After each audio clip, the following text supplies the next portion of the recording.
Hi and welcome to the Catching Up Podcast, your show about speedrunnings and the runners themselves. I am Sen Knight, your host, and today we have the chance to have Bowie the Hero with us.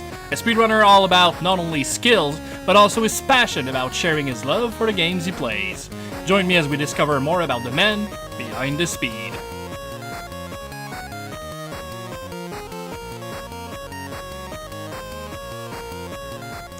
Hi and welcome to the Catching Up Podcast. This is episode 5 with Bowie the Hero. I'm your host, Sen Knight. Welcome, Bowie. Thank you for taking time for me today. No worries, my pleasure. Let's dive right into this then.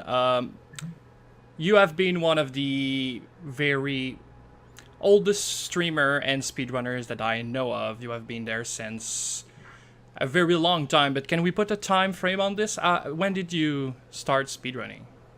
I find this funny because I've always had this conversation with people how I feel like I'm not that old a streamer, but I actually am, really. Yeah. I started in 2013, September.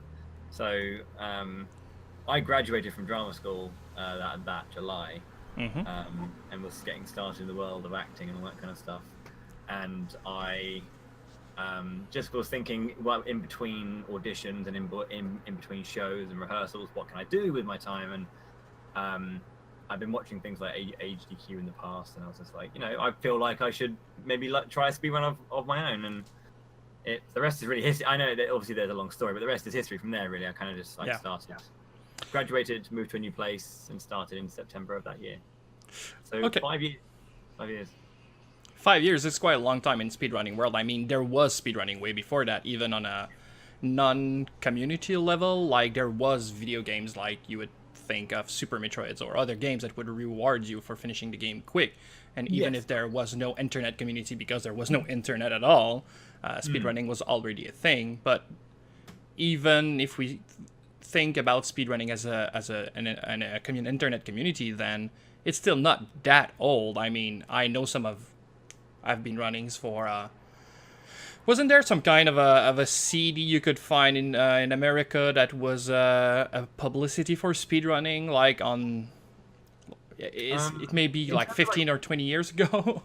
In terms of early speedrunning, the thing that everyone remembers, I think it was Quake 3 used to have. Yeah, sure, of course. The one that was the big game that everyone kind of like started, or like the one that kind of started the idea of more formal speedrunning in a way. Excuse me. Yes. No, take your time. I can't, in terms of CDs and stuff like that, or like that far back. Obviously, games, as you said, did have ways to reward the player. Yes. However they do however they do that, be it in small little items or costumes or characters, all that kind of stuff. But yeah, I think as early as I know, in terms of like speedrunning as we know it, I'm probably thinking like when it started to gain traction even a little bit is maybe 2008, 2009, or even like around then. But so that's why I don't see myself as a veteran, I guess, like, because I'd watched GDQs for a few years before I started, like literally a few years. There was a good like 2 or 3 years there, and then I started, but then I realized like others around me, my contemporaries, if you look at the likes of El Magus or Volters, I thought El Magus was streaming for like 2 or 3 years before me, but he started 6 months before me. So it's like, it's actually quite early and quite interesting how close together certain streamers were. So yeah, it may have seen a long time, but actually it was way closer than you may have thought at first. I think things about the whole illusion. This is a bit of a funny joke. I didn't mean it to be a funny joke, but it's kind of the illusion of time, really, isn't it? Like, you forget just how much time passes, or like how much time difference there is between things sometimes because of the circumstances you're in. Yeah, and we're gonna talk about the illusion of time later on. But let's start from the beginning. What was little Bowie like? And I'm talking 3, 4, 5, 6 years old when you discovered gaming, maybe? I actually have a picture. I have it right here. Oh, I want to see that. Oh, I recently moved house, so yes. I have. I don't know if I should show this, but this is why not. How much are you gonna regret that? I don't know. It's a picture of me when I was like I'm 18 months old, and there's NES controller in hand. Oh my god! That's me at 18 months. As I said, a NES controller in hand. It wasn't plugged in. Yeah. My dad used to like basically give me a controller whilst he played games, and I had the idea that I was playing them. So I've done it for as long as I can remember. As long as I have conscious memory, video games have been something that I've enjoyed and played and done and taken part in. In terms of like what I was like as a child, I mean, I guess these things kind of all. It's hard to really kind of put into words, I guess, but I was always quite a dramatic kid, I guess. It's why I got into theatre and acting as a whole. Yeah. I guess. I think it's like you know when you're younger, you have less of a filter when you're a kid. Excuse me. Sure. When you're a kid, you have like less of a filter, so it's like things that you would normally not say or do, you do as a kid because you don't really think about it. Yes.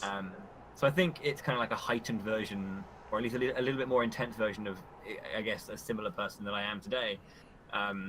Suitably outgoing when I need to be, but I have a core that is quite shy and quite reserved. Yeah. But when I do get into that outgoing mode, I'm very loud and very. I wouldn't say obnoxious, but very, very loud. So it's kind of hard to understand. I guess it's kind of hard to kind of, I guess, accept that there might not accept, but I think it's harder to believe that there is a bit of a shyer and quieter side to me. But it usually is the way. Yeah, but this is something I really appreciate about you, actually. The fact that you can be outgoing is super fun. Like, you can share and you have some kind of an aura that makes people feel like hyped when you are hyped, so that's super cool. But also the fact that, and I've seen that, I got that from you, that you can be a little bit shy inside when you don't have to be outgoing. This is not necessarily always a fact, but I can see that this is where your introspection comes from, and that's why you are a really self-conscious person. That's what I get from what I watch from your stream, but that also makes me really appreciate the kind of person you are. You can be, like you said, I wouldn't say obnoxious. Like, you can be loud, but it's loud when it's needed, and yeah, I really appreciate that. I like to think that I can read the situation enough that I know when my energy is necessary and when I need to pull back. Of course, there are times when it doesn't happen. You mentioned something about you mentioned kind of like a level of self-consciousness. And I think it's an interesting thing to talk about because it's less so, I think it's less actual self-consciousness that I have, but it's more kind of a thing that, to kind of go back a bit, school and as a kid, classic, a nerd who plays video games. I got bullied. Who'd have thought?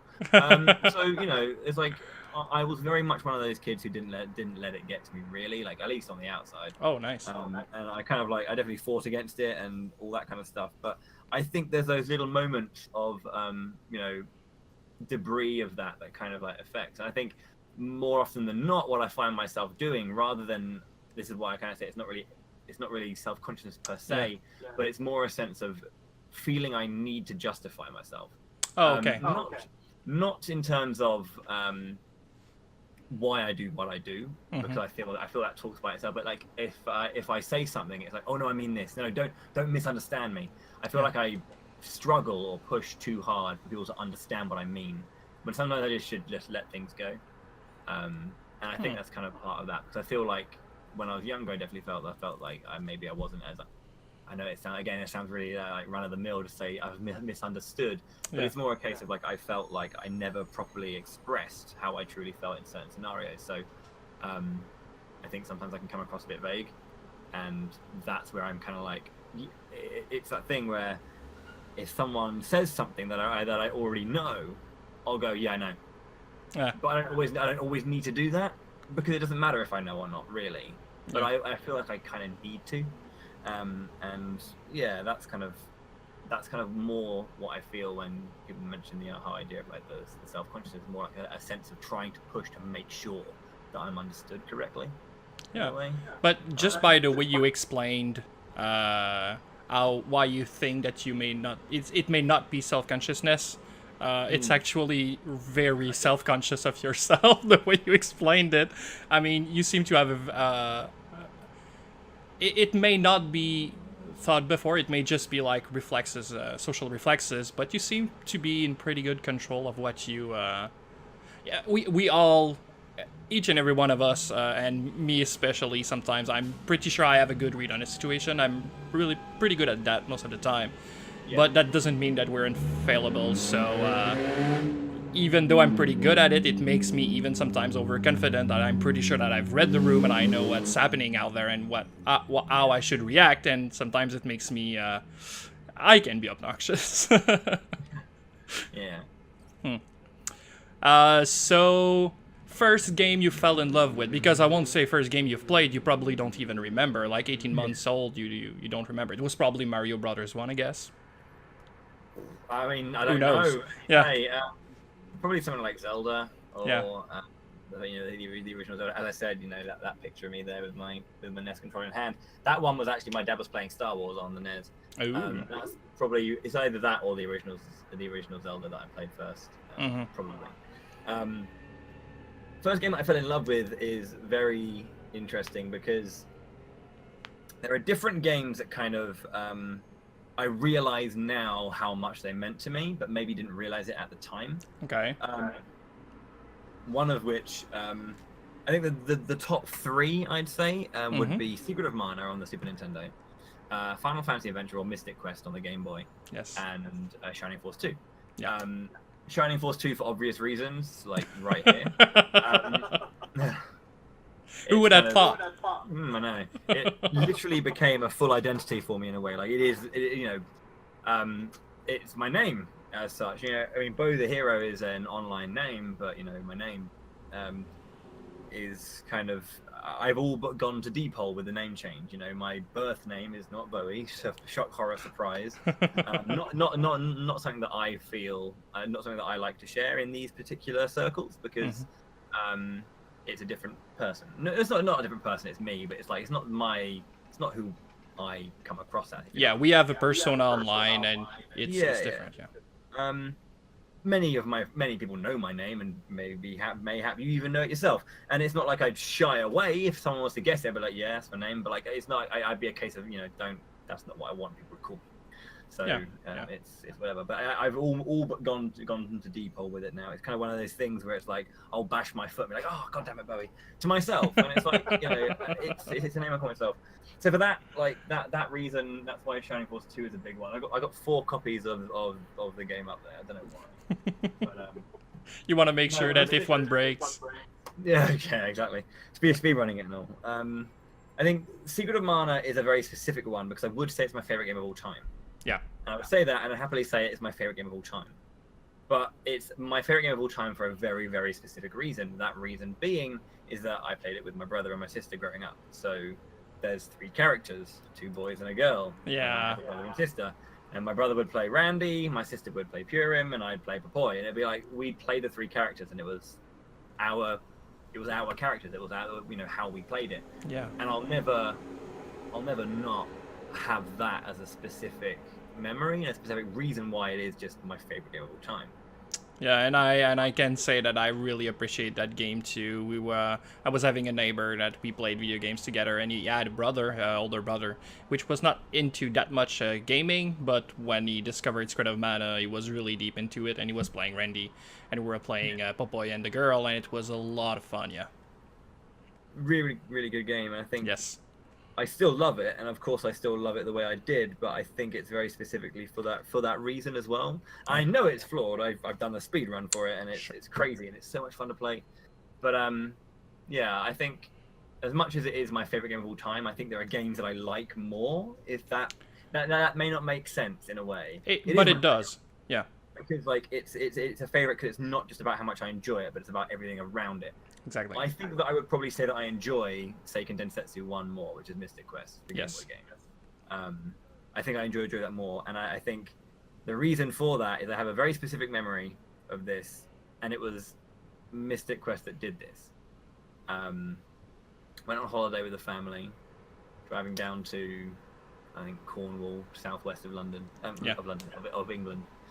We were going camping, and we're driving down, and then all the parents get out, and they're making the tent. They're putting the tent up. I'm like 4 or 5 at this point, I think. And then suddenly, this is a story that was told to me, by the way. I don't remember it. This was told to me. Suddenly, my parents were like, where is he? Where's he gone? We can't find him. And I'm wondering where I am, and it gets to the point where they can't find me at all. So they like start calling the they call the campsite managers, and they get like police involved. It's great. And then they're like, everyone's looking for me on this campsite, shouting my name and trying to find me. And then they're like, okay, we have to leave the campsite and look elsewhere because he can't be on the campsite. Yeah. So my mum and dad get into the car, and I say from the footwell in the back seat of the car, where are we going? And they look round, and there's me, like in the, you know when you have like the footwell. Where I'm curled up in there, playing Mystic Quest on my Game Boy. And it's just like, I just couldn't. I would play that game anywhere and everywhere I could, and I don't know. I play it to this day so much as well, and I haven't streamed it or speedrun it for ages, but I still play it. Yeah. I mean, I've got my like 2 Game Boys in this drawer. I've got a Game Boy up there, and whenever I just feel like, you know what, I don't want to play this, that, and the other, I just crack out Mystic Quest. I think that's a good comfort game.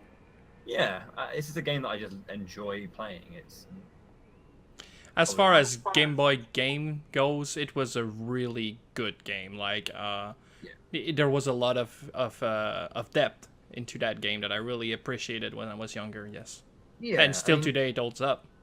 People will always talk about Link's Awakening, and they always do. And I'm not going to sit there and say, "Oh, what's better?" Blah blah. And I think it's a thing that Link's Awakening came out actually later. Seiken and Densetsu came out first, and then Link's Awakening came out. Yep. And it was kind of interesting that Seiken Densetsu has this first approach into the idea of action adventure gaming, and being an RPG, and it may have been quite simple, but the robust like nature of the RPG like growth system in that game for a Game Boy game is quite like, damn, wow.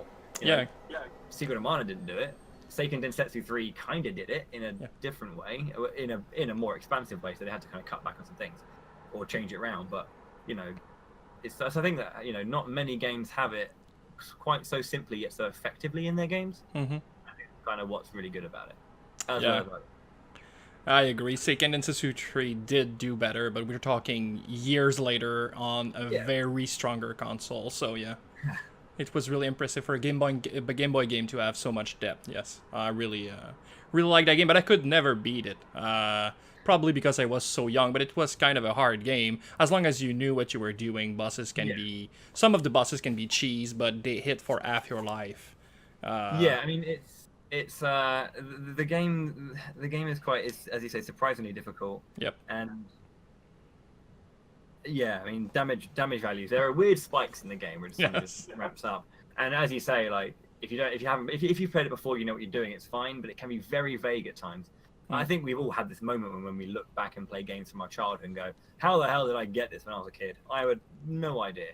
I think the vagueness kind of played into the favor of the fact that a kid doesn't really care what they're playing when they're younger. They're not sitting there reading scripts and being like, this localization is just shoddy, I can't play this. They're just having fun, and then they figure it out, and it doesn't really matter. But also there was probably the possibility that we had much more free time and probably access to way less game. So you ended up playing much more of a game. Like today, and I remember being very patient when I was a young boy, but today if I'm playing a game, a more recent game, and after, like, most of the time there's autosave now, but if I die and I have to lose like an hour, I put the game away for at least a month. I've done that.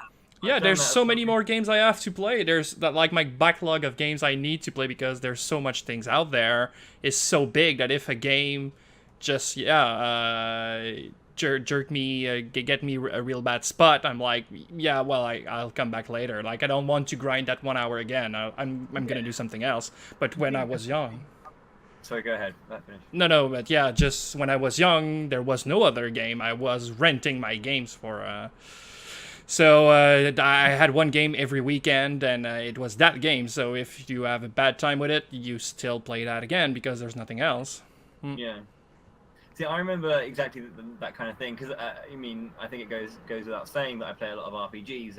It's the genre of choice for me. It's the main one I play, and it's like the amount of times that you kind of like you'd make really good progress and just lose an hour. I mean, I was recently playing Persona 5, and I think earlier in the year, maybe back in March, April kind of time, and I think I was like on the 3rd palace, and I got through like the first section, but I got really good luck, and I found like rare items.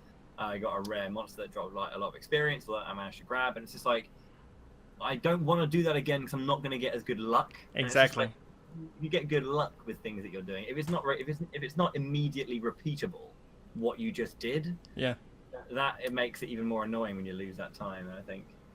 Did you jump back right into it? No, I stopped streaming. I was like, you know what? I've been going for 7 hours. You know what? Just leave it. It's fine. Yeah, exactly. Move away from it. Not from salt, just from, you know, I can't be bothered. I actually can't be bothered. I get that. We don't have as much time as we did earlier, and we don't have. You have to make every time you play a game, it has to be worth it. Now it's sad, but it's the truth of our lives now. Yeah. I mean, there are those of us who are fortunate. I mean, I'll have to put myself quite fortunate that, you know, my stream is my 9 to 5. It's my day job essentially, so I do get a lot of time to play games. Luckily, funnily enough, I just play the same ones over and over again. So like half of these I'll never play again. But it's funny that you know, I do have the luxury of being able to do this, but then also opting just to play the same game. Yeah, but it's not the luxury. You've worked really hard on this. Yeah, I mean, obviously it's something that has happened, and something to. Yeah, I mean, it's 5 years in the making, really. And it's. I mean, 5 years ago, I didn't think I'd be in this position. I thought I was going to be an actor. So. Yeah. But you know, I'm lucky to be able to play all the things I do. But I should just spend a bit more time playing different games, I guess, sometimes. Well, I guess it depends on how you feel and how you or your viewers feel. As long as they're having fun watching you play the same game over and over again, it's worth. Yeah, I feel I've always kind of run a bit of a. These segues are amazing, by the way. The segues are great. I feel like I'm always fair with my viewers insofar as I will always dictate what I do on my stream. Yeah. Like, there are many people or streams that I've seen in the past who have been like, I'll do whatever you want me to do. Let's go. I'm just like, well, that's not how I want to work. Like, I will always play games that I want to play. If someone's like, hey, play insert super popular game here, and I go, I don't want to. It's kind of. There are times when I play games that have just come out, like I like Xenoblade 2, Octopath. I'm playing that right now. Yeah. But you know, there are certain times where it's just like, you know what, I want this for me, and I'll stream something else. But however, with that said, I do also very much allow my viewers to kind of like get involved with what I do. So it's like, you know, I am willing, or I'm wanting to do any of these number of things, rather than what do you want. It's like, I'm willing to do these. Take your pick from those. So it always allows me to be in control and steer the ship of my stream, but also allow my viewers to also get their say, so they feel like they're impacting what happens, and you know, really crafting the content that is on the stream as much as I am. Yes, exactly. Despite me almost not dictating, but me stating, this is the kind of content I can create. What would you like to see? Exactly, because if you let them choose whatever they want, like not from a list that you've made, but just tell me what you want to play, like you did earlier, it can be fun for them, but at the same, like, they don't want only content. If they're looking for a super popular game that just got out, there's thousands of people that are probably playing it. If they come to your stream, they want to see you. And I think the most important thing that is that you're enjoying or at least engaging with the game. So if they choose something that you have no interest in, there's no point in doing that. Yeah, one thing that's very important to me, again, is how passion drives what I do. Yeah. And it's why I have Camelot Month, because not all of those games are great. I'll put my hand up and say that some of the games, some of the RPGs that Camelot made are, I wouldn't say trash, just not great. Yeah. You know, they're not great. But I really enjoy the company and the general vibe of the things that they create. So whilst not all of the content or all the games are of a caliber that I'd say is, you know, top tier, it is all very much of a theme and a general vibe that I enjoy, an aesthetic that I enjoy. So I get behind that as a whole, and I go in for that. And you know, it's why I play the games I play specifically. Like, I do play Final Fantasy on my stream, and I do like Final Fantasy, but I don't speedrun any Final Fantasies. You can say Final Fantasy Adventure, but it is a Seiken game. Yeah, it's a Seiken game. Yeah. But it's like, you know, I get asked that question, like, why don't you run any FS? I'm just like, I'm an RPG speedrunner. I'm not an FF speedrunner. Exactly. Like, that's just a thing. It's like it's not like I don't like the game, but I'm not as passionate about those particular games as I am for others, because I think whereas many people were introduced to RPGs via Final Fantasy, Exactly. I wasn't, because being in the UK, now, Final Fantasy VII was the first one we got. The first main line we got was 7, and I mean, even things like Final Fantasy Mystic Quest were just called Mystic Quest Legend to us. Yeah. It was just a Mystic Quest game. So I thought Mystic Quest Legend on the SNES was a follow-on from Mystic Quest on the Game Boy, and had nothing to do with Secret of Mana. But yeah, you have it. Mystic Quest Luckily, Legend. there was no confusion at all with the names of those games, right? Absolutely not. No. I always try. It's one of those things. What's really weird as well about it for me, as I think for European players, is because Mystic Quest was a Game Boy game for us. Yeah. And Benjamin's sprite looks oddly like Sumo's at times, so there is that kind of like bonus to it. But yeah, it was a bit of fun. I've always enjoyed talking about that. But yeah, I mean, the thing with Final Fantasy is just like none of the runs really interest me that much, and I think it's because when it comes to my speed running, I like to run games that are. I mean, I call myself like a variety speedrunner, but I think I'm actually kind of more like a niche speedrunner. Yeah. And speedrunning itself is already a niche. RPGs are a niche within a niche. Yeah. But then I run very specific games. Not all of them are super niche. Like there are some stuff that you hear that you're like, well, I didn't even know that game existed. But you know, I think the games that I play are known. They're not obscure, but they're games that people wouldn't immediately think to go to when it comes to speedrunning, I think.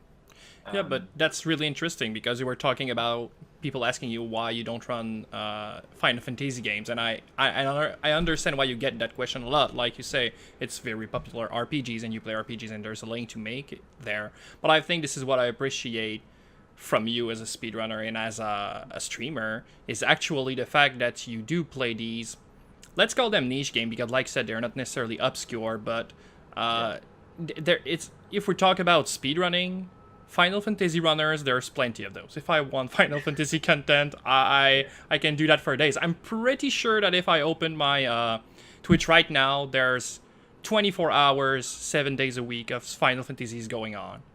Yeah, probably. Yeah, so that's not a problem. If I want that content, it's there. So that's super fun to see that, even though they were not the game I was that introduced RPGs to me, but maybe Shining Force did introduce the tactical RPG, the SRPG. To me, so it's super fun to saw you like earlier stage when you were playing those games, and just Camelot in general. Like you say, it's not the first game I think when I think about RPGs, but I still own like a few of those, and I really enjoyed my time with all of them. See, I think this is kind of like as well. It kind of backs up a little bit about my personality as well, because when someone says RPGs, I would go to those ones. I would actually steer clear of the really, really popular ones. Unless it's someone that, you know, if I'm talking with someone and they go, oh, you play RPGs? And I'll be like, yeah, of course I play X, Y, and Z. I wouldn't just be like, yeah, Final Fantasy and Dragon Quest. I wouldn't go to those big ones. They wouldn't be my first thought. I would go to those other ones. Because the more of a connection I have with the game, the more I'll be like, yeah, that one. Because it's normal. Yeah, I mean, if I have a look here, just have a look over at any particular one, it's like, you know, I mean, Terranigma, for example. It's like, not many people know about that game, but an incredible soundtrack and a nice follow-up to Illusion of Time / Illusion of Gaia. You know, brilliant game. I'd say things like Blue Dragon, because that game isn't, you know, immensely amazing, but it's really good. I don't know. It's a good little game. And it's like, I don't often go for those like immediate, like Star Ocean, for example, another great series that kind of fell into obscurity because the quality didn't increase as the games went on. It kind of like the first three were really good. Then the fourth one was a bit up and down, great to play, not so great to listen to. And then the fifth one was just like, let's just throw out a Star Ocean. It didn't feel like the heart was there for the game. Yeah, I agree. I still did enjoy, it was Integrity and Fatelessness, right? Yeah, the fifth one, yeah. I still enjoyed my time with it, but like you said, if you've played 1 and 2, there's no depth there, yeah.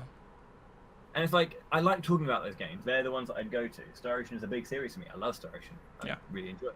because it's not just your simple fantasy fare. It's, you know, the sci-fi fantasy style. I was kind of like, oh man, that's an interesting take on the RPG genre. So that's why that always sticks out to me. And that's why there's, funnily enough, I did actually do a Star Ocean 4 run. I did one run, and it was 4.5 hours, and it was bad. You know, that's why I think things like Breath of Fire are big for me as well. It's just like I pride myself in a way on knowing more obscure than just your simple RPGs, and I show that, and I kind of flaunt that in a way by making them the games that I speedrun. Yeah. And the reason that I flaunt that is because I'm impassioned by those games as a whole, which helps me to really, I guess, enjoy them. And I guess that's why all of that happens as a thing. Yeah, but that also makes you unique in a Twitch ocean, so that's really interesting. If peoples were interested in those games when they were younger, and they do end up searching for them, even though today people are mostly searching for you more than they're searching for the game, I guess. But I mean, that's obviously the goal. Streamers strive for that. You know, there are.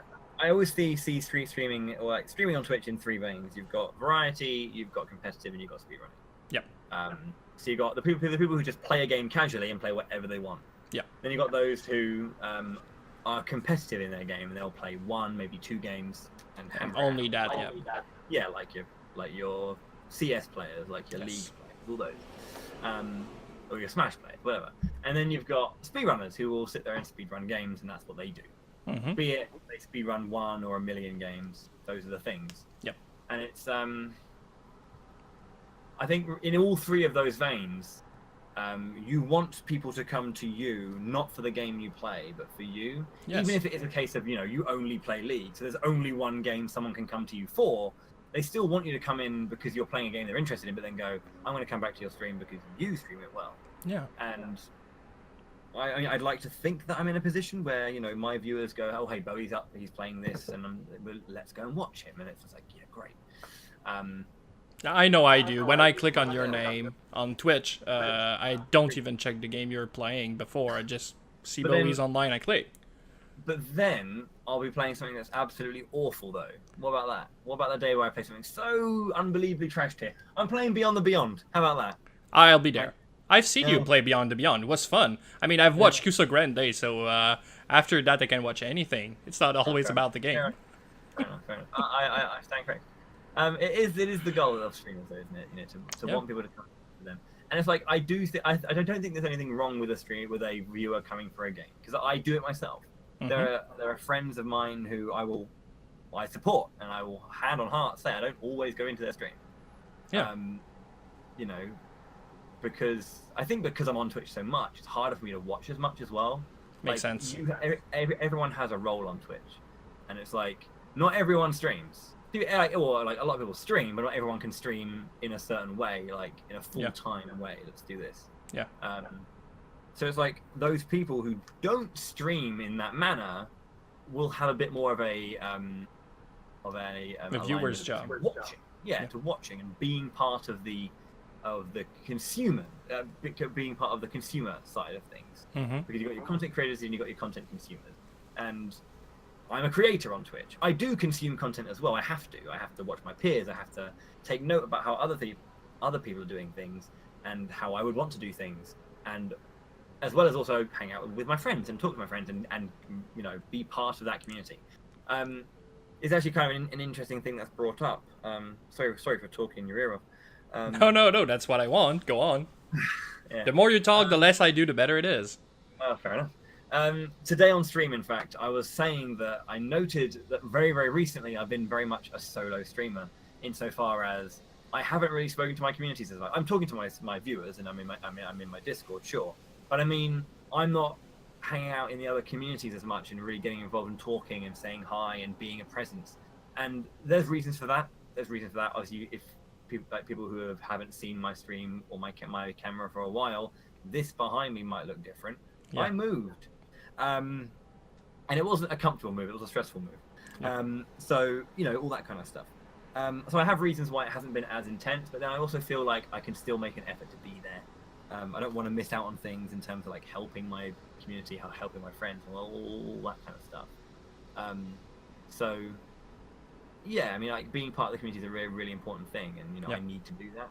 I also mentioned as well, 'cause I think it's an interesting tidbit and relevant as well, as I said that it's important for me to watch my peers so I can learn and get better. If someone is answering a question in a certain way that I think is quite respectful to the viewer, but also quite informative, if there's a thing that I think is trying too hard to explain something, then I'll fall back on the good bits and the bad bits about streaming. It's not a critique to anyone if I go, I shouldn't be doing that. That's not how I want to do it. That's not how I want to do it.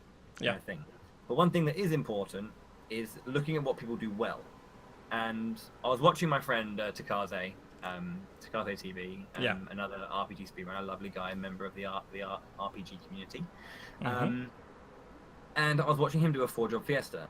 And I had to note that his capture quality was absolutely phenomenal. It looked like, I said, are you emulating this? He was like, no, this is console. And I was like, you must be joking, because this looks like it's being captured like perfectly pixel for pixel on a PC emulator. He was like, no, this is console. So I was like, please, Mr. Wizard, tell me your ways. To which he mentioned the OSSC, which is an SD upscaler. Okay. Like FrameMeister, but not 14 billion pounds. The FrameMeister is like $500. The OSSC is £200. Well, it varies, but the max is 200. The minimum is like 160, I think. Yeah. But I was like, you know what? I love the way that stream looks, and I want to be able to achieve that. So I put some money aside, and I picked up an OSSC. And it's like, I really feel it may not make any difference to the viewers, not every viewer, but for every viewer who goes, holy hell, man, that capture looks great. That's a victory. It did for you, actually. Yeah, and for me, it feels great because like I really enjoy it. If I look at my stream and go, my stream looks great, I'm happy and I'm proud of the image that I'm putting out from my stream. Yeah. For me. Plus, it means my CRT, bless it, is dying. My cam is currently on my CRT. It's the best size CRT. It's like I think it's a 16-inch CRT. Bless it, it's dying. It needs to warm up, and it's got some real like pull. You know, and it kind of like when you're going vertically, it kind of like stretches and then like snaps up. Yeah. The bottom part of the tubes are just kind of going. So it means I can play on a monitor virtually lagless. The lag in the monitor is the lag I get, and it's 1-2 ms. So yeah, I can play with a good screen myself, and my viewers get a good screen. A better stream. Can we talk about streaming a little bit? Because I get from what you're saying that streaming is your job. It's full time. Yeah. So I have two. Okay, so because I know you obviously wanted to make it a bit more about us, and I think I can kind of like. You see where I'm going, right? Yeah. I'll kind of give you like. Right now, I'm my job title is presenter. Okay. But let's rewind a bit. Yeah. When I was very, very young, when I was a wee tiddler, I wanted to be a games developer. I have no idea about game development. No idea. Don't worry. And I wanted to be, and I quote my 7-year-old self, an alchemist. Oh yeah, nice. It's not real. Well, it is real, but it's not a thing that's done anymore. Yeah. But yeah, so then I wanted to be a chemist. I was interested in science, and then I picked up theatre. And it's all like theatre. I'm doing plays. I'm learning Shakespeare and blah blah blah blah. Great fun. Then I go to drama school. Plays. Leave drama school. Start streaming as a hobby. Speed running, mucking about, getting one viewer if I'm lucky. Trying to learn Illusion of Gaia. 3 hours. The usual. Yes. 3.5 hours. My first run. And then I'm doing more acting. I'm doing more streaming. I started not long after I started streaming, actually, a brand ambassador job with Nintendo. So I wasn't an employee I was with an agency who hired brand ambassadors to be at events with Nintendo and demo games. Here, do you want to try out the brand new Wii U? Wii U launch, amazing. Here, this is the Wii U. It's got 2 screens. Have fun, and all that kind of stuff. But then, early 2014, I get a message from my agents, from the agency that I was with. Not my agent. I had a different agent as an actor, but the agency that I was with for the BA work said, "You're an actor, right?" And I said, "I am. Yes, correct. Well done." And they were like, we were wondering if you would be able to be mic'd up on a stage and host a thing at an event. So it's an event called Hyper Japan, kind of like Paris's Japan Expo. It's like a little celebration of Japanese culture, food, fashion, games in London. And it was during the lead up to the release of Smash Brothers for Wii U. And then they gave me a mic, and I was on a little stage doing a kind of like, hey guys, welcome to Hyper Japan, my name's Bowie, and who wants to come up and play some Smash or some Mario Kart? Doing that kind of thing, getting players involved and having some fun. And I was doing that on the side whilst I was doing my acting. I was touring a bunch.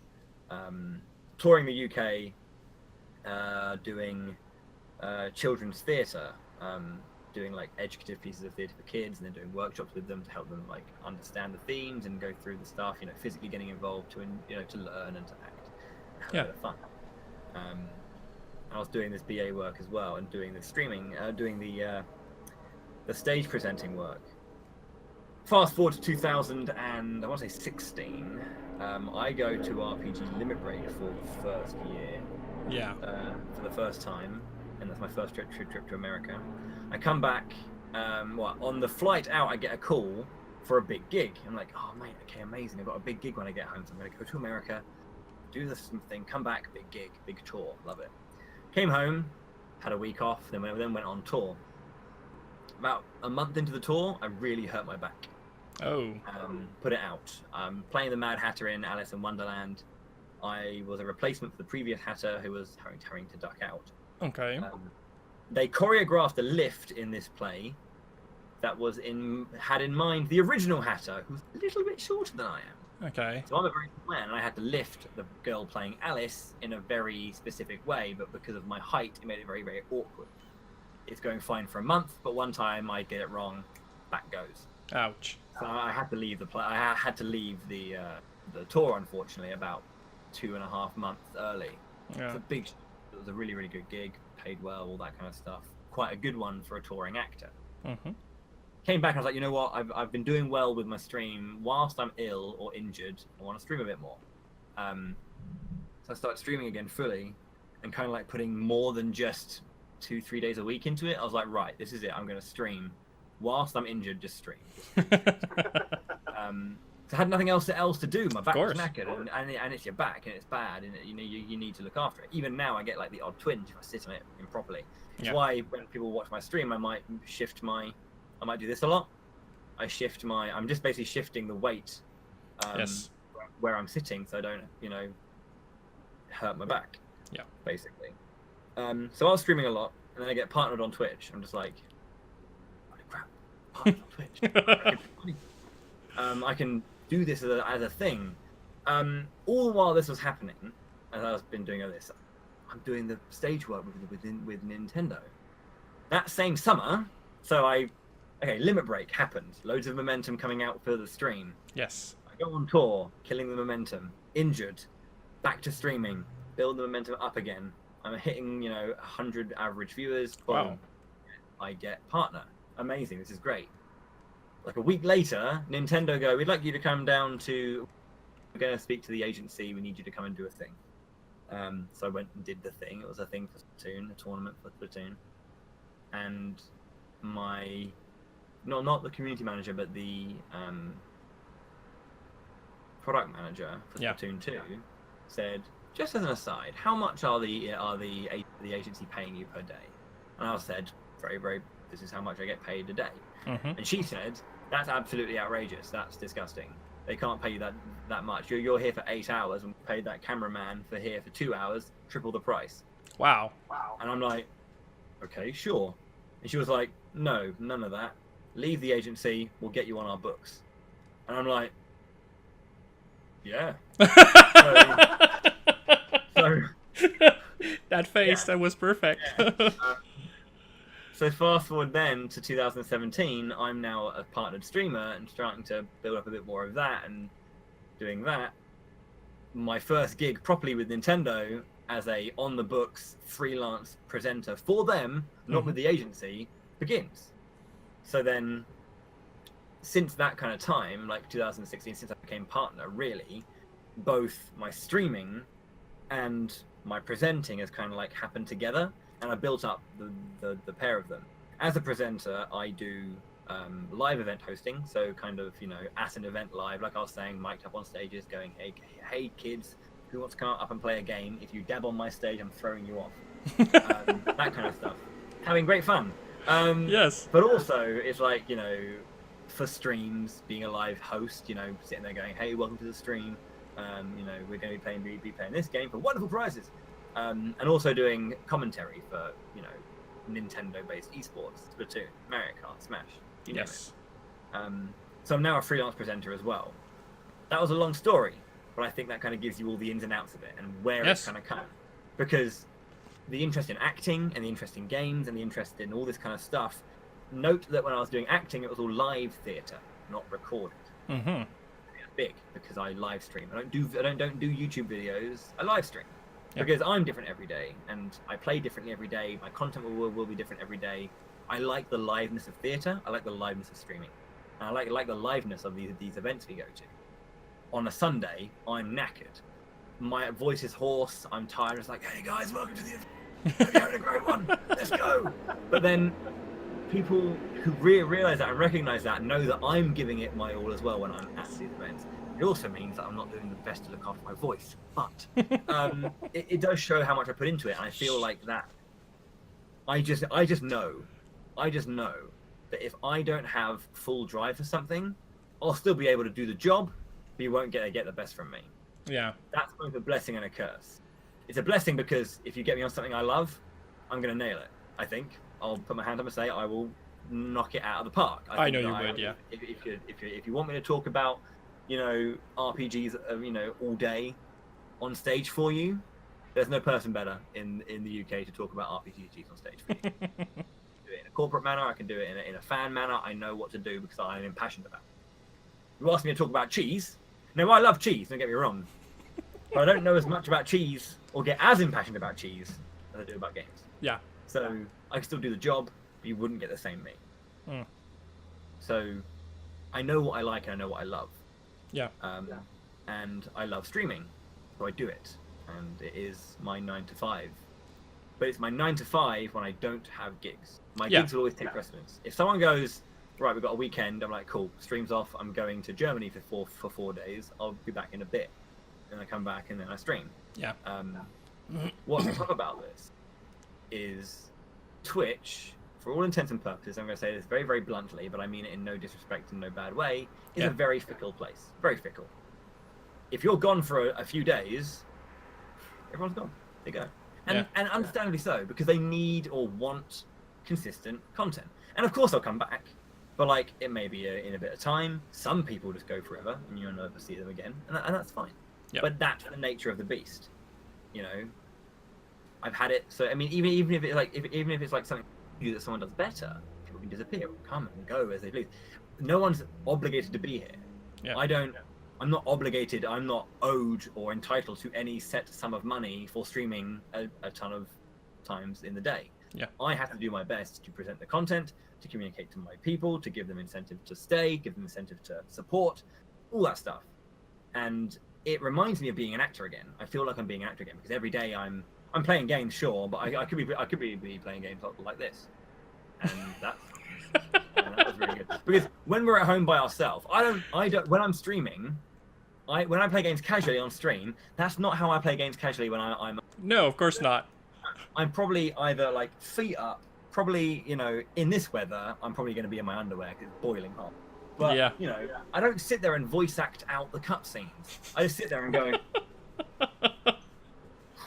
Okay. I mean, and every now and then I'm like, damn. But like, it's not. There's the difference between damn and damn. There's a big difference. Yes, of course. Of course, I'm not overacting. As I said, I'm not a YouTuber. Bit of shade, don't care. But it's like there's a difference between that. I'm not overacting. I'm not doing anything. I'm putting a little bit more passion. Yeah. I'm heightening and just showing what's going through my head a little bit more, and that's a conscious and active decision. Yes. To do as a performer, because I'm not just playing games for myself. I'm playing games for an audience. My skill is something that players want to see. I think that's why people enjoy watching Gaia over any of the other runs I do, because Gaia, I am particularly skilled at. I would say it's my best run I do in terms of how hard it is, how good I am at it. Yeah. I may have records in other games, but that's mainly because either I don't have too much opposition, or other people haven't grinded it to the same degree I have. I'm untouched in Final Fantasy Adventure right now, but I'm sure that there are many people out there who could try and get to that position as well. Yeah. But they haven't. But Gaia is the game where I'm not the best. I'm not the best. Mm-hmm. But I'm the best. I'm as close as damn it. I'm the next best thing. Yeah. And you know, people can see that I'm chasing the best, and I'm getting closer and closer and closer. Because for a long time, when I was playing Gaia, all I'd hear was Hulk, Hulk, Hulk, Hulk, Hulk, and that's absolutely. And he is amazing at that game. But I don't hear it as much now. Not because he's not good anymore, but because I'm making a name for myself. That everyone's going, damn man, you're playing well. I'm like, that's good. Yeah. That's how I feel. And that's a tough game. You're talking about Illusion of Time, Illusion of Gaia, right? Yeah. Illusion of Time. You know, and that's why I love playing it, and that's why I think it's one of my best pieces of content, is because not only do I have the performative element, but I have that skill set as well. And that's where the game is the important thing. Yes. The skill set involved, and then I'm the important thing, the personality coming across. Yes. You need both. Yeah, exactly. And you have both. Thank you. I like to think so. Yeah, I like to think so too. But you know, it's like one of those things. It's like that's why I love Gaia. That's why I play it, and I can't think of something I'd rather be doing right now. I think there's parts of me that wants to still be an actor, but I'm happy streaming because every day is a different day, and every day is a different performance. Yes. Sure, I'm in my room for a lot of it, but this is why I stop early. I used to stream from like 12 till 10, or 2 till 10, or 10 till 12 till 8, whatever, in the evening. So I wouldn't have an evening. But now I start earlier in the morning. Sure, I have some people who come into my stream at the last 2 minutes and go, "Oh, hi, are you going?" Oh, I'm like, I'm sorry, but I want to have an evening as well. I get so that. I stream 10 till 6. That's an hour for everyone who finishes work to get home, have a little bit of a view, and then if I'm still about, I can go overtime. But generally I don't, because I want to have an evening. Even if I stay in or not, it's like it allows me to still do things and have fun and and relax. You need that. Like, you know, I'm sending out emails at night. I'm never practicing speedruns. Never that. I don't practice. Okay. But it's like, you know, I'm doing a lot of stuff with my evening. I think it's healthy. I think where I am right now. Yeah. So I think for that reason I'm kind of happy with what I'm doing, streaming and presenting. You know, I mean, the gigs I get are quite good. I mean, I did Gamescom the last couple of years with Nintendo. I was there at Gamescom, hosting the stage, having a little segment on the Red Cube, working with ESL. I've worked with Square Enix a few times, Future Publishing, and it's like done all kinds of things. Nice. Done voiceover for Intel, done like video shoots for Future Publishing, and it's like and it's like, this is exciting. This is the stuff that I want to do. Yeah. The career is what I want to do in terms of I want to make a name for myself as a freelance presenter. So one day I can go to E3 and present on a stage, or so I can get a show with a company, or so a company would hire me to, you know, if you see like I think it's Sony, not PlayStation Access with Holly Bennett and the crew.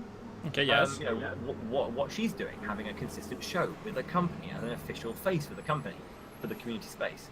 That's really exciting, and that's kind of, you know, one of the many things that maybe one day I can get around doing, hopefully, potentially. I'd watch that. It would be great if you could. But it's like that's career work and goals. And streaming is more like it is a bit more of my 9-to-5 job. And I'll say job like this because, you know, I get to play video games all day, and that's lovely. But it is still work, and I want to do it. Of course I do, and I'm very fortunate to be able to do it in the way that I do it. It's a fun job, but it's still a job, yeah. It is like a supplement to help me stay alive to become a presenter. Like if I was to ask, and you don't have to answer that, but if you want to, if you add only one of the two gigs and one of the two jobs, would you be able to stay alive? Stay alive. Well, Less so with streaming. yeah, But due to the nature of my stream, I don't really want to make any grand gestures or assumptions here, so I'll be very careful with my wording. sure. My stream is a very particular stream, very lurk heavy, very relaxed, focused. I don't push my own numbers. Okay. I'm not like, come on guys, you should be subbing every day so I get money. Yeah. Yeah. People do that, and it works for them. Sure. But it's like, despite my numbers, there are people with comparatively similar or lower numbers who are making much more because of the way that they market themselves. My stream, I do need to make money from it because it pays my bills. Yeah. But just my bills. My gigs are where I make my money to be able to, move, go on holiday, eat, try and buy a house, be able to get more games, get the stuff that I'm buying to be able to stream. My PC cost me a fair few pounds, and it's like I got that because I got Gamescom last year, and that was a big gig, and that was like a week's worth of work international, and I have different rates based on where I'm working. Yes. I wouldn't have been able to get this PC if I didn't do the job outside of it. Streaming can only get me so far. Yeah. And it's like, I would never stop it. Maybe I should push it more. I don't know. If I was to not do my gigs, I'd have to change the way I stream because I don't push the financial side of my stream as much as could or should as a partnered streamer. I get that. This is a tough decision to get into because if I was to stream again, I think I would be thinking more about the way you do, not pushing my numbers, but it can get really hard if you consider that you not necessarily need, but you want to, like you said, pay your bills or at least just have a little bit of a floor or of a cushion somewhere it can be really tough.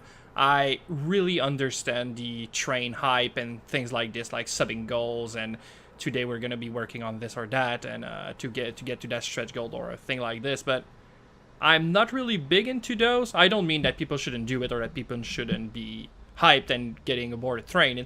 I'm sure it's a lot of fun. It's just not really for me, and I tend to stop lurking on someone who does that too much. So I really appreciate people who stay out of it like you do, but at the same time I understand stuff. You hit a good point where you say it's about consistency, about like how often it happens. I don't mind someone going on a sudden like sub train. No. Like there are streamers who I know like every other week will do a subathon where it's like stream for an hour and plus one sub is plus 10 minutes to the stream. And it just forces people, it kind of puts people in a position to do that. It's like, sure, doing one of those maybe like once a year or, whenever, like, sure, fine. If you want to boost your numbers, if you're feeling, I think that I need a bit of a boost. Maybe it's just for a month. I need a bit of a boost because there are rewards, for viewers, if it's like an extra emote slot, for example. Yes. I think I haven't been vague in the fact that I've lost a lot of momentum this year because I've been away. Mm-hmm. So, I'll give. I won't. I'm not much for saying my numbers because they're my numbers. But I lost about 100 subs this year. Wow. So lost, and that's kind of like, that was my height. And then when I came back from my decrease over, because I think I hit a height in Feb. Okay. And then I went abroad because my sister was getting married in New Zealand. Yay marriages! But I was gone for 3 weeks, and I came back for like a little bit of time, and it was Camelot month, and then I was gone for another few weeks, and I came back, and I was gone for a few weeks. There was no consistency, so because of that, the viewers who were coming all the time dropped off, and that's okay. I would never sit there and be like, oh no, like it's just a stat. It's a fact. I was gone for too long, so the numbers went. But right now, I'm in a state of I want to get back my momentum. I want to push back to where I was because I'm capable of it. Yeah. And in terms of I'm capable of creating content that's worth the numbers, and I'm capable of creating the community that's worth the numbers. Yes. So that's what I'm saying. Like, I would like to get back to where I was, and I'm not. And I do have a sub goal, and I do have the little command, and it's a little link, and it tells you how much it is. But it's not like I'm sitting there going, guys, hit that sub goal button. We've got to hit that number. It's there, I see it, but you're not pushing it too much, and that's perfect. Like, yeah. If people want to know about it, they will research and see why I have a sub goal up. Mm-hmm. And I have a new subs thing, which is like, because that's me tallying, so I know how many new subs are in, just so I can do the thing that I'm promising will be done for new subs. But it's like, it's there, it's visible. It's kind of like my notifications, or like my... There are sometimes people who are like, bam, bam, bam, bam, bam, you got a new follower, yeah. And then it goes. I have noises on my sub alerts, I have noises on my donation alerts, but not on my follows. Yeah. My follows, it comes up and it shifts over. Yes, and it's better that way. There's nothing I hate more than that, and I'm really sorry to those who uses them. Yours are... Everyone's different. Yeah. Some people like it, but it's like... Yeah, exactly. It works a lot. I cannot say that I am representing anything here. I know it works, but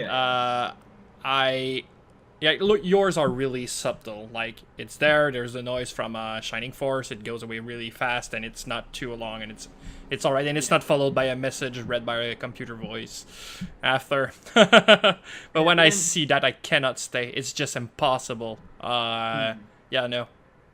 I mean, it works for different people, doesn't it? Really. I mean, like, there are people who do fantastically without. I mean, as the thing, alerts are alert. I'm just saying that I have them, but they tend to be quite subtle, or at least it's how I like to approach it. There are some people who don't even have anything. It's like there's no subgoal, no alerts. It's just content and them, and that would be. I think that's great. I do like a little bit of the fanfare of the alert system. Yes, quite nice to have a fanfare, but as long as it's not overbearing. So it's kind of like a little of the two. I'm very much. It's about me in the game in terms of I don't push it, but I do have little visual reminders that if someone's interested, they can go down and have a look. Yeah, but I mean, it's how you handle it also. I think it's the most important part of it. I won't name the person, but there was some really popular Twitcher that was doing a really long stream, and he was mostly talking, so it was IRL stuff, and that was quite interesting, but he was gonna talk about something, and I wanted to know more about that, so I went there online to hear about it. And the problem was that it started a sub and a follow and a big train. And every time there was someone subbing, it would play this big fanfare, and then it would read text with a computer voice. Yeah. And then the person who was streaming would thank the person for having subbed or anything, and that's always perfect. But then it lasted for an hour and something. Yeah, which is cool. It prevents the content from pushing as well. Yeah, nothing happened for an hour and a half, and I couldn't stay. I mean, I never learned what I was gonna learn during that stream, and he or she probably ended up talking about it. But I cannot stay 1 hour and a half hearing just people. And fanfare and everything. Like, if it's in your stream, it's subtle, it happens, you say thank you very much for subbing for X month, thank you, and you go back to gameplay, and that's awesome. That's perfect. I think one thing I'm really key on as well, and I think is PJ DeCesar said to me, and these words have rung true for the longest time, and it's like, how I like your layout, I like your setup, it's looking good, man. And he's like, yeah, the game feed is sacred to me. And I was like, those words are just kind of like stuck in my mind when he said that. It made so much sense. Like, the game feed is sacred. That's the one thing you do not get in the way of. Yeah. Like, the one thing you don't. Like, if you're gonna have an alert, put it over your webcam, put it over your chat, put it over your splits. You do not put it over the game. Never. Because the game is the most important part of the entire stream. That's why, if you like people, it's why I'm there. It's why I'm there. I'm there to play that game. So why would I obscure that? I think I can forgive sometimes the voice chat text thing. It's a bit annoying. I can forgive the fanfare. I can't forgive over the game feed. And loads of my friends do it. Like Loads of my friends do it, and it's them, it's whatever. But I would just sit there and go, I can't do that. I couldn't do that. Yeah. We don't have to always do, everyone does the same thing. I mean, that's why Twitch is interesting, because there's a lot of proposition you can get into, 1,000 and millions of them. Yeah. But so we also have our preferences. So we're talking, you and me, about what we prefer, but it doesn't mean that everybody should do the same as we think is correct or not. Can we talk a little bit more about theater then? Like we brushed it away 3 or 4 times, but that really did ring a bell. It's really interesting for me. The theatre side of things, sure. Depends on what you want to know. And just a little bit of trivia. What would be your favorite play? If you could only play one play for the rest of your life, which one would it be? I do one show for the rest of my life. Yes. That's quite a hard one, purely because there are shows that I've done already that I absolutely adore, and there have been shows that I've seen that I absolutely adore. Yeah. My favourite play that I've ever done, I think, is probably A Servant to Two Masters by Goldoni. It's a piece of commedia dell'arte. It is very good. It's basically using stock characters. I play Pantalone, the old miser character. Okay. Whenever it came to my theatre, I would play one of 3 characters: old, mad, or old and mad. So one of the 2, or 3. Or 3. Yeah. So I just loved that show. The director was fantastic. He was really. We didn't do a modernized version of it. It wasn't modern. It was the original text. It was, we had traditional kind of costuming. It was fantastic. But we infused loads of modern music and loads of modern things that we played around, and we kind of made a joke about how it was kind of we had these, original texts, and then the screen transition. There's one of the characters dresses up, she is trying to find an old lover, so she dresses up as a man in order to get close to someone that her old lover knew, so that she can get close to him again. So with that scene happening, we have a screen transit or a scene transition, and suddenly we have Aerosmith's "Dude looks like a lady" playing, with all of our characters popping out from different places, just rocking out, and then scene transition into the next bit. Just really weird stuff like that. One of the characters is desperately in love with someone, but my character, Pantalone, is trying to get her to marry someone else because he's got lots of money. Oh. And then she's despairing about this, so she just bursts into the room, and then suddenly Britney Spears' Hit Me Baby One More Time starts playing. And it's why we did this? But it's this wonderful marriage, because I don't really like the modernization of a lot of stuff. I see a lot of modern Shakespeare, and it just grinds my gears. But it was this thing where the content of it was all really traditional, but it had these modern spicings and these modern flavors that made it so bizarre to watch that it was just great fun to play. Can I point out the fact that since you started talking about theater and plays and stuff like this, your hands have gone crazy? Yeah, I gesticulate quite a lot. That's perfect. Definitely when I get more kind of enthused about things, I do. If it's anger or whatever, I do this a lot. But that was my favorite play that I performed in. And I say I'd love to do that again. But then I have played the Mad Hatter a few times in Alice in Wonderland, and in a theatre. I'll you guys at home, when you're going to be watching this, and obviously yourself, Sam, might Google a theatre called the Minack Theatre, Minack. Okay. Minack Theatre, and I performed on that thing, and it's a magical experience that I could never get from any random theatre. I'm gonna go and watch that, so I'm gonna be seeing you. Pardon, sorry? I'm gonna be seeing you if I type that in YouTube. You're not be seeing me, but you'll see the theatre itself. Okay, sure. The theatre itself is the magical thing. Yeah. So if you want to do it now while I'm talking, it'd be nice to see your reaction to it, because it's an incredible theatre. I'm gonna do that. Yeah, it'd be great to kind of see. But yeah, Minack, Minack, Minack Theatre in Cornwall. It's in Porthcurno. It is absolutely stunning. And just being at that theatre was the truly magical thing about that. The show was great, but being at that theatre was... Give me a second. No worries. Okay, no way. Oh, it's an outside theater. Yeah. Oh But my god. But yeah, exactly. Yeah, it's so what Sand Knight's seeing. If you haven't already looked, I hope you have already looked. But Wow. essentially, the Minack Theatre is carved into the side of a cliff. So literally, just like literally hammer and tonged it away and carved a theatre into a cliff. And so I'm performing up this massive cliff, like in front of me, with the sea breaking behind me on the cliff behind, and all you can hear is the waves crashing against the thing, performing up this like sheer cliff edge. It was surreal, Wow. but an incredible experience, and things I'll just never forget. But yeah, those two things are kind of like there. Then, outside of those, as I'm classically trained, Shakespeare, Sure. Henry the Which one? V? Henry V. Okay, yeah. It's my favorite, I think, of the histories that Shaky did. And yeah, it was my audition speech, was the St. Crispin's Day speech. It was my main audition speech. Nice. Alongside a lot of other things that I did, like excerpts from books like The Lives of Lockamore and stuff like that.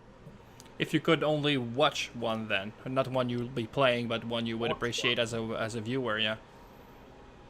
There's a company out there called Punch Drunk, and Punch Drunk Theatre do what's called Promenade Theatre. Okay.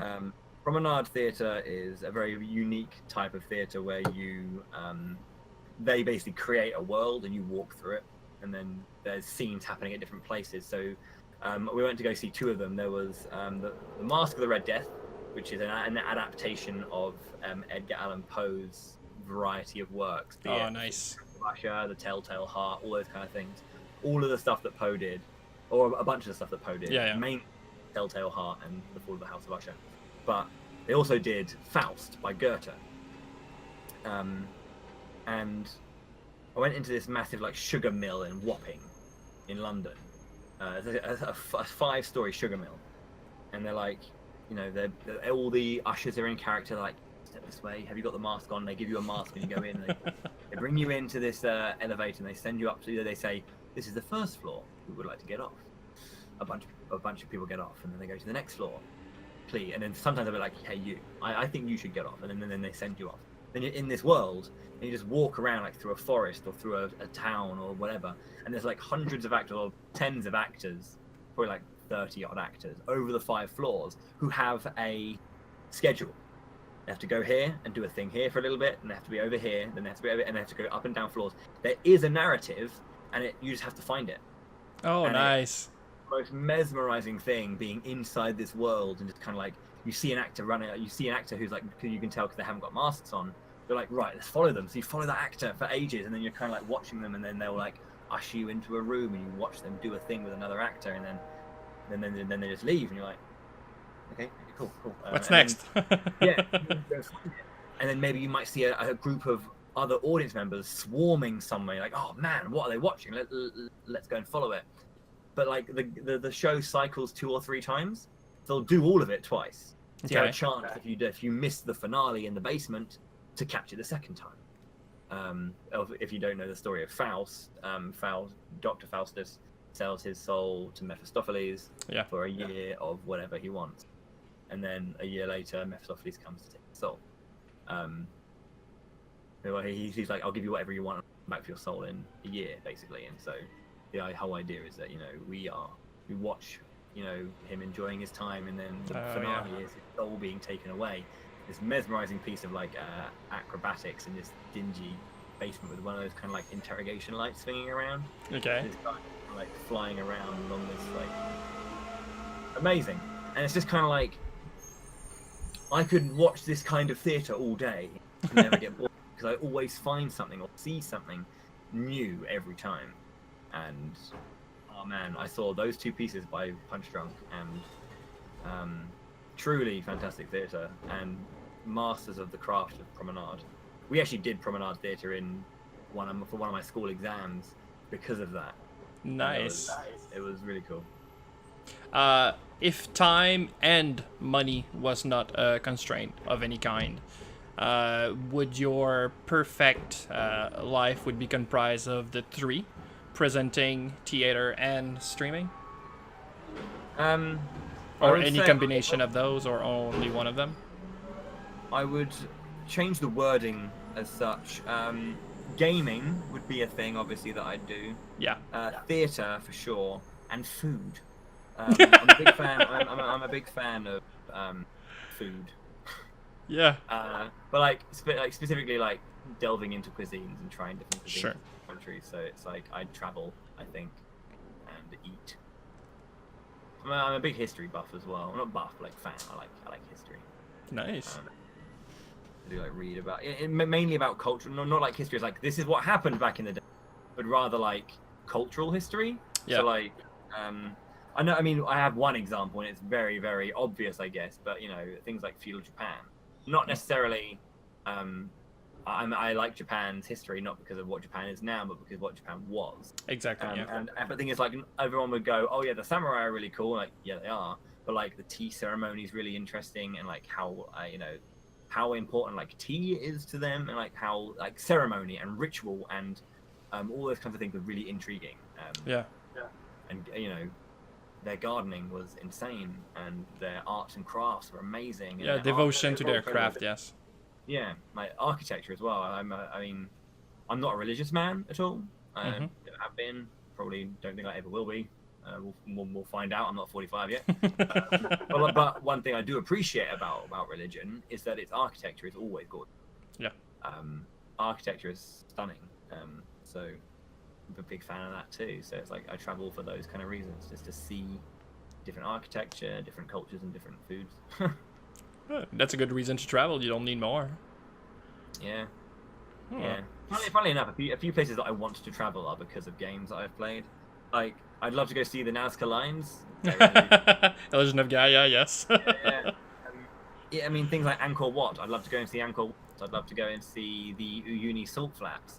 And the thing is, the salt flats in Uyuni, not because everyone likes to take those like silly pictures of them like standing in people's hands because of the the perspective's weird because it's just flat for ages.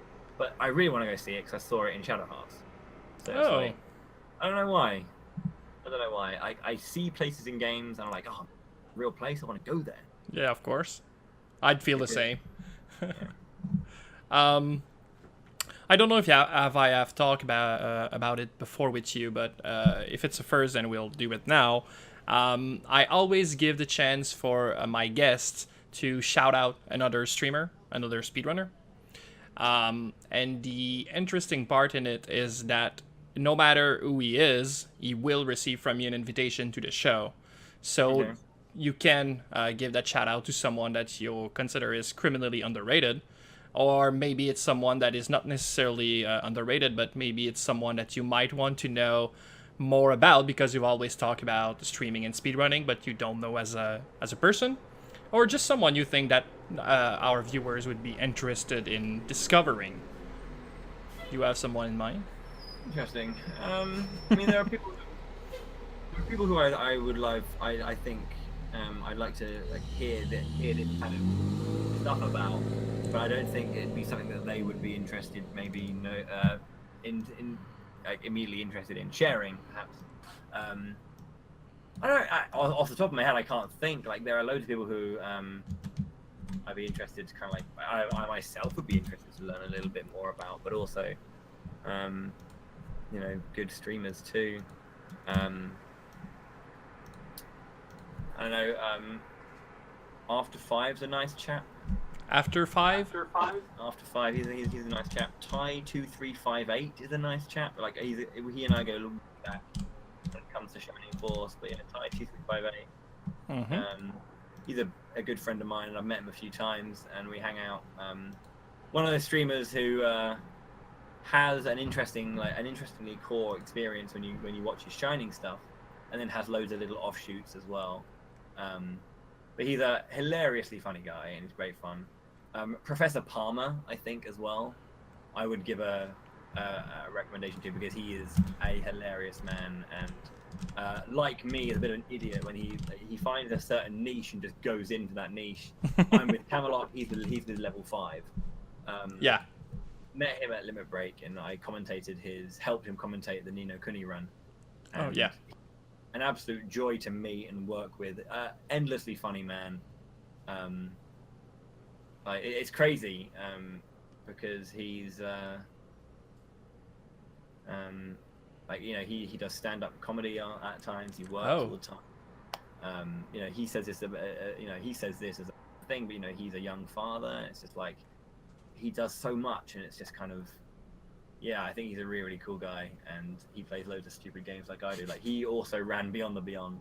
Oh. And, he ran a kind of like a weird detective, a Japanese RPG detective game that was called, well, I think it was like London Seirei Tantedan, which is like about like a ghost detective in London. Oh. But he just loves finding these really weird games, like speed runs, and trying to make them good. And he's a devilishly funny man. And I think like, Okay. So if you have to choose one, it's Professor Palmer. Probably out of those three, yeah. I think mainly because Ty and After a little bit better. I spent a lot more time with After. Yeah. Because he's been in my chat a lot more, and you know, he and I have had some candid conversations about things. And Ty I've just known for years, but Palmer and I have perhaps started talking more recently, and I think he's. I didn't know why I didn't know him sooner, because he's a really, really cool guy. All right. But like, you know, it'd be great to kind of like hear a little bit more about where the where that guy came from. Yeah. I'll send him an invite. I don't know if he will be interested in it, but I'll make sure to at least check with him if he would be interested in it. If he is, I will go back into his history with gaming. Yeah, that'd be good. All right. I think that this will be the end of part 1. Yeah, because you gave me a time frame, and I think that we're hitting really soon. I said ish. Like, it's one of those things that like I have some things to do, but it's like I'm happy to kind of stick around for a little bit longer. If there's things that you feel like you want to know a bit more about, let me know, and I can obviously do that. So I mean. Like I always answer that question. I have 1,000 more questions, but there's nothing stopping us from doing another episode like in a few months or a year or so. So I think I'll keep that for another time. It was super interesting. If you want to have like, I mean, what I can say is if there's like one more thing you wanted to ask, I guess, then I can just to kind of like just to kind of wrap up section 1. If there's like one thing. Sure, absolutely. All right. Just give me a sec for a little bit of a place to cut. All right. And so, Bowie, what do you see yourself doing in the future? What's your next things that you want to tackle? Maybe not like in the next month or so, but like bigger thing you want to tackle with your stream or with speedrunning in general. Stream and speedrunning, it's less. I don't know. I think I'm fine doing what I'm doing now, and I want to build. Obviously, I want to build, and I want to get more games out there. I want to keep attending events. I think. I want to keep having games available that I can always go to limit break, I guess. But I think my goals really at this point are not so much really focused on my stream, because not because I haven't got goals for my stream, because I do, and I am going to push it, and I am going to put as much time into it as I can. But I mean that what do I see myself doing really is I really want to be pushing my career and be pushing the presenting side of things. Yes. Because I host streams as well with other companies. You know, I'm lucky to, as I say, have Nintendo as a client. It's a huge, bit of fortune. Yeah. And I host their streams this weekend of time of recording, not time of going out. Yeah. Time of recording. I'm hosting a stream for Nintendo versus UK. So it's like, that's cool. And I think that's what I want to. That's my kind of like main focus. Yeah. I'm streaming day in, day out, but I will stream, and that's a bit more of a natural thing. Stream will grow however it grows, and I'll do whatever comes to mind as it comes to mind. It's much more organic. It's much more immediate. But in terms of like planning for the future, I'm much more focused on my planning is much more focused on where that's going. So much as I do plan, because planning is not much. Do you want to take this occasion to plug something? Like you were talking about this stream with Nintendo. I can find that on Twitch and YouTube, I guess? You will, yeah. Obviously, when you release this, it would have gone by, because it's in 2 days' time. Yeah. but yeah, I mean, so I can't really rightly plug that unless because they wouldn't be able to view it. They could catch the VODs. But Yeah, yeah, that's what I'm talking about. Okay, well, the Nintendo UK Versus like show or like event is kind of obviously Nintendo Versus is a thing that launched I think last year to be focused a little bit more on competitive Nintendo gaming. Yes. You know, Mario Kart, Splatoon, Smash, blah blah blah, ARMS as well. Yeah. So this weekend I'm going to be hosting a stream for an overall event for all of these. And then on the Sunday, we've got a Smash Ultimate Invitational. Ooh. So we've invited 8, some of the best players, but also some, you know, celebrity players to this event in London to kind of show off Ultimate for the first time in the UK and give the UK community the first opportunity to play it, to play the demo. So that's going to be on Nintendo UK's Twitch channel, but the VODs will also go to their YouTube as well. Yeah. So they'll both be available there on Nintendo UK's Twitch and YouTube. And they might, even though they won't catch this this event because it will be too late, there will be other events, so they can just subscribe to any or both of them and have really cool content. Yeah, for sure. Nintendo tend to go to all the events, all the bigger events. So like things like MCM Comic Con, May and October. Nintendo attend those. Eurogamer as well is a big event in Birmingham in the UK, and Nintendo go there. So if Nintendo are at an event and they're on stage, I'm likely to be there because it's my job. I'm their go-to guy, really. If they have a stream or a stage, I'm there. I might be going abroad, to other places. I have had emails about other events across Europe, things that I can't, rightly confirm. Sure. So I won't talk about because I can't confirm them. Because I don't know yet. But I tend to go to events around Europe for Nintendo, so it's kind of if people are going and they're interested to see if I'm going to be there, hit me up, and they can find out.